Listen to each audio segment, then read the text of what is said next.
The history of the five families of the Mafia is a captivating tale that stretches back to the early 20th century. It's a story of ambition, cunning, and the pursuit of power. It all started during the heyday of Italian immigration in America, as thousands sought a new life on these shores. They brought with them their customs, their values, and the unwavering strength of their families.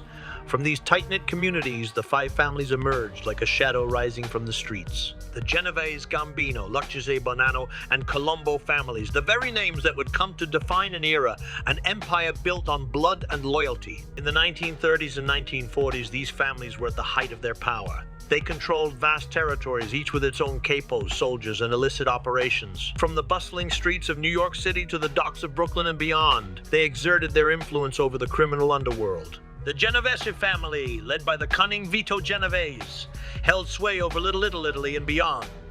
They were known for their control over labor unions, political corruption, and gambling operations that stretched far and wide. The Gambino family, under the leadership of the charismatic and ruthless Carlo Gambino, had a tight grip on the docks and the construction industry.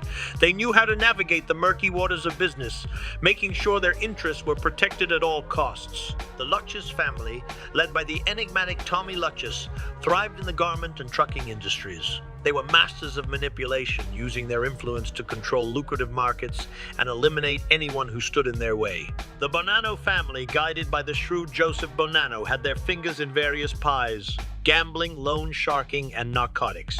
They were known for their entrepreneurial spirit, expanding their operations and forging alliances to strengthen their position. And let's not forget the Colombo family, led by the determined Joseph Colombo. They specialized in labor racketeering and had a significant presence in the construction industry, ensuring their control over lucrative contracts and building projects. In those tumultuous years, the five families faced internal power struggles, external threats from rival factions, and relentless law enforcement efforts to bring them down. Yet, they persisted. They thrived. Their power and influence during the 1930s and 1940s were unparalleled, shaping the course of organized crime in America. They were the orchestrators of a symphony of power, pulling the strings behind the scenes, ensuring their dominion remained unchallenged. As we sit here today, part of the Soprano family, we carry the legacy of those who came before us.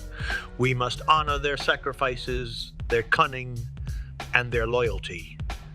We must remain vigilant, adaptive, and true to our family's traditions, for it is in those traditions that the strength of the five families lies. The story continues, generation after generation. We are the keepers of a flame that burns brightly, a flame that illuminates the shadows of our past and guides us into an uncertain future. May we carry the torch with pride and honor, knowing that we are a part of something greater than ourselves, the living embodiment of the history of the five families.